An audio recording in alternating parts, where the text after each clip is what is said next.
When we look at Scripture, one of the first things that we see that God did was create a family. He created man and wife. They had children. And it wasn't a perfect family, but God intended that the family live in community together, live with one another, love each other. And today we live in a culture, though, that is redefining what family is. In fact, they call it the modern family. We now live in a culture where the family is not sacred any longer.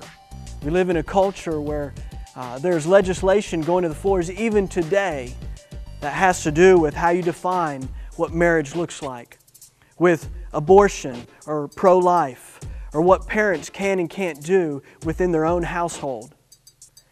And so as a result of this, we're going to spend a few weeks in January talking about what the modern family ought to look like from the biblical standpoint rather than the cultural standpoint. Now for some of you, you may be thinking, I'm not sure that I even want to be a part of this, or I'm not sure I want my children to be a part of this. My commitment to you is that this series will be appropriate for ages 7th grade and up. And let me just encourage you, they're already a part of this. They're being inundated with these messages day in and day out at school, with friends, and they probably know quite a bit more about it than maybe we think they do.